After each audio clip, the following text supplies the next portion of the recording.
Hey Benny, thanks for waiting patiently and coming in today. Thank you. In today's session, we will focus on our findings that we have been kind of collecting over this last several weeks regarding the intake, that we Uh-huh. pulled out in our first session, um, the questionnaire data that I had you complete, and also what we got from Charlie as well, and the monitoring forms that you've been collecting from me and keeping track of at home. So, and also to include the observation that we had last week. So, Okay.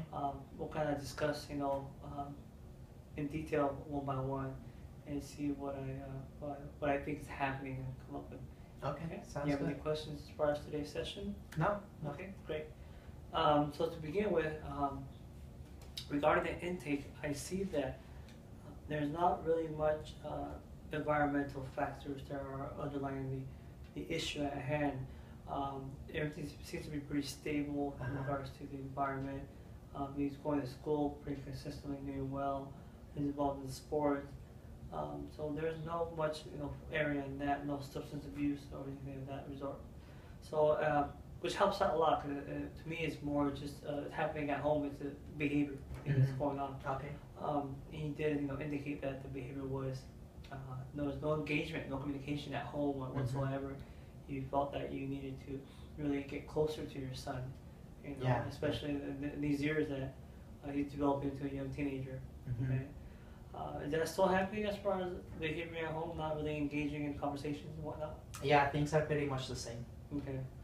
Um, and so we remember we kind of focused on the goal that we wanted to work on, which was increasing positive interactions by engaging in communication, and activities and whatnot, from like 0 times a week to one or more a day. Mhm. And so Yeah. we'll develop some strategies to work on at home, and hopefully that increases within time. Okay. Okay.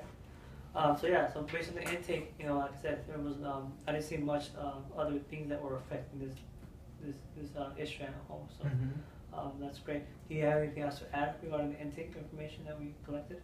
No, I think you went over everything. Okay, okay. And yeah, and according to the intake, you did mention that you've been happening for about a while, a few years. Yeah. So Yeah. you- This is something that's been going on for a long okay, time. and again, it helps me out because I can pinpoint the time frame. So Mhm. he's I think he's a sophomore now, junior. Sophomore. Sophomore, yeah. So it happened since transition to 8th grade. I'm assuming to freshman. Yeah. Okay. And, some of the behaviors are typical. Teenagers don't want to be as close to the parents. Mhm. You know, especially out with friends in public. So it all depends. But if there's no engagement whatsoever and no communication, and there's always power struggles and disagreements, then obviously there's more to that. Okay. Mhm. Next, we'll move on to the questionnaire data. And if you remember, on the what we used was the parent and teacher conflict. Uh-huh. So the conflict behavior questionnaire. Uh-huh. And what this is showing me is that obviously you're saying that there is a perceived notion that it has to be some work done to correct this behavior. You feel that there's it's not normal to have this at home. There's no engagement, no communication between you and Charlie. And I understand that scored pretty high in the distress as far as the relation to your son. However, if you look at Charlie's, do you notice the difference? Yeah, he scored a 0. Yeah, it scored a 0. So what that means is that to him, everything's fine. Uh-huh. There's nothing to be worked on. There's no services that need to be in place, and so it's just kind of work on his own at home. Uh-huh. And typically a lot of teenagers usually report lower than parents because obviously parents are used or know their children best. Yes. To how they used to be to what they're out now. Mhm. So just wanted to get you information on it and show you. Okay. Do you have any questions as far as the data? No, I think it does reflect how we each feel about this. Yeah. Okay. Yeah, I'm sure it reflects that at home as well. Yes. Yeah. Yes. Okay. Next, we're moving on to the monitoring forms, and then you see you brought your behavior diary. Can you tell me a little bit more about that? Well, I did what you asked me, and I kept track of every time that we got into arguments and that we didn't talk to each other. And I saw that a lot of the times I kind of ended up acting like him and making making things worse. So I got to see some things that I'm doing that aren't really helping at all and making things worse. And these are things that I hadn't seen before actually paying attention and knowing what was going on with me. Definitely, great. I'm glad you realize and are making use of these forms.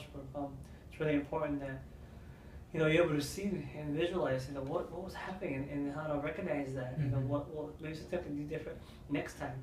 Because you mentioned that you're engaging the same attitude and whatnot. So I see where in the intake you mentioned there's a lot of power struggles and disagreements, and maybe because you want to be the last one to say a final word. Yes, I'm sure that's his personality too. And I do see that based on the observation last week that we conducted. I saw that he's really firm as far as what he says. Is really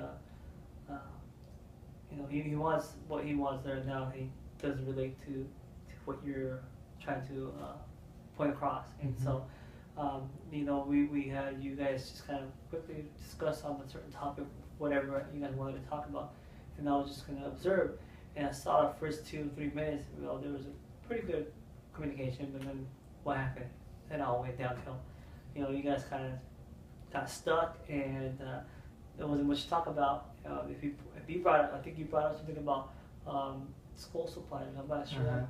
And it was just like a yes and no answer, pretty quick. So I did see that, and so eventually we want to increase that. Keep the conversation motivating, where it's something that's interested on both sides of the story. Okay. Okay. Is there anything you want to add as far as today's session? No, I think you covered everything. Okay.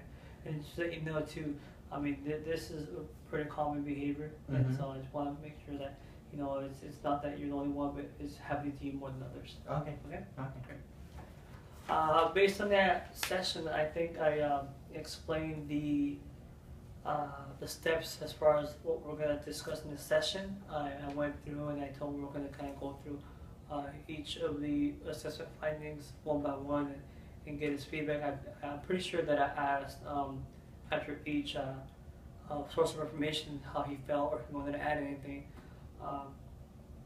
And I kind of went to explaining in detail as far as the observation, the monitoring forms, and what I saw in my findings, and if it related to what was happening now.